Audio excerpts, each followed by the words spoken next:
তো প্রিয় দর্শক, এটা হচ্ছে সেই এয়ার অ্যাম্বুলেন্স যে এয়ার অ্যাম্বুলেন্সে করে শহীদ ওসমান হাদি ভাইকে সিঙ্গাপুরে নেওয়া হয়েছিল। এটা আজকেও বাংলাদেশে ল্যান্ড করছে, কিন্তু অন্য একটা পারপাসে। দর্শক সবাইকে আসসালামু আলাইকুম। আজকে আপনাদের সামনে নিয়ে আসছি আরেকটি অত্যন্ত বিশেষ এবং গুরুত্বপূর্ণ ফ্লাইটের ভিডিও নিয়ে, যে ফ্লাইটটি কয়েক সপ্তাহ আগে আমাদের দেশ জুড়ে আলোচনায় ছিল, যাতে করে গুরুতর আহত শহীদ ওসমান হাদিকে সিঙ্গাপুর নেওয়া হয়েছিল। আজ সেই একই বিমানটি আবারও ঢাকায় ল্যান্ড করেছে, কিন্তু এবার শুধুমাত্র রিফুয়েলিং স্টপের জন্য। আপনাদের সামনে যে বিমানটি আস্তে আস্তে রানওয়ে স্পর্শ করছে, যেটি সাধারণত উচ্চ ঝুঁকিপূর্ণ রোগীদের জন্য জরুরি মেডিকেল ফ্লাইট পরিচালনা করে। কিছুদিন আগেই এই বিমানটি আমাদের দেশের হাজারো মানুষের প্রার্থনার কেন্দ্র হয়ে উঠেছিল, যখন ওসমান হাদি ভাইকে মাথায় গুলিবদ্ধ অবস্থায় দ্রুত বিদেশে নেওয়া হয়েছিল।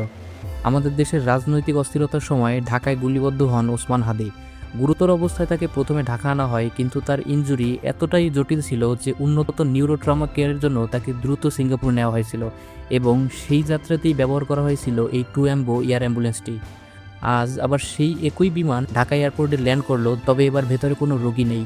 এটা শুধুমাত্র একটি টেকনিক্যাল রিফুয়েলিং ফ্লাইট। তো আপনারা দেখতেই পাচ্ছেন বিমানটি এখন রানওয়ে ছাড়ছে এবং আস্তে আস্তে ট্যাক্সি করে পার্কিং স্ট্যান্ডের দিকে আসতেছে।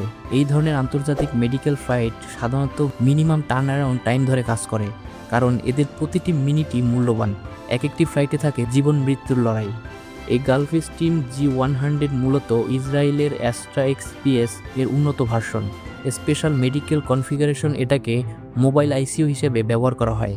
এই বিমানটি প্রায় 4 ঘন্টা 30 মিনিট ধরে ননস্টপ ফ্লাই করতে পারে। তো এখন বিমানটি ঢুকছে তার নির্ধারিত পার্কিং স্পটে। এই ধরনের মেডিকেল জেটের সাথে কাজ করার সময় সবাই থাকে অতিরিক্ত সতর্ক, কারণ বিমানের ভেতরে থাকে অত্যন্ত সংবেদনশীল ফ্লাইট ইকুইপমেন্ট। তো চলুন আমরা একটু সামনে গিয়েই দেখি এই বিশেষ বিমানটিকে আরও কাছ থেকে। তো এইটাই হলো Gulf stream G100 light jet বিমান, যেটা আপনারা একদম কাছ থেকেই দেখতে পাচ্ছেন। এই বিমানটি সাধারণত সিঙ্গাপুর বেস রুটে বেশি দেখা যায়, মাঝে মাঝে সাউথ এশিয়ায় জরুরি ল্যান্ডিং বা রিফিলিং করে।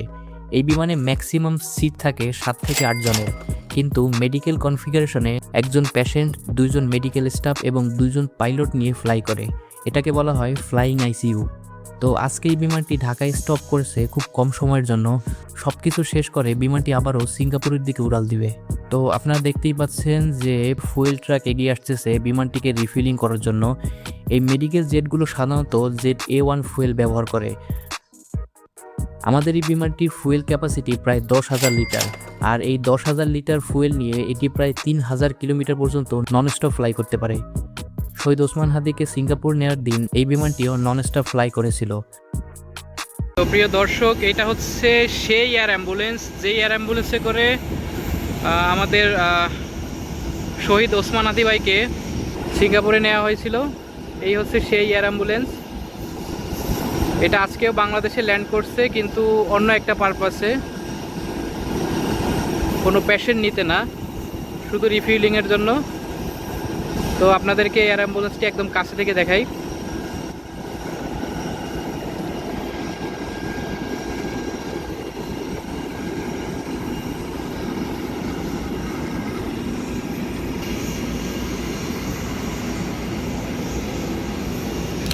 তো অবশেষে বিমানটি রিফিলিং শেষ করেছে এবং গ্রাউন্ড ক্রু ডিসকানেক্ট করছে সব সেফটি লক, এবং বিমানটি আস্তে আস্তে টার্ন আউট করে ট্যাক্সি করতে শুরু করেছে, যেটা আপনারা দেখতেই পাচ্ছেন।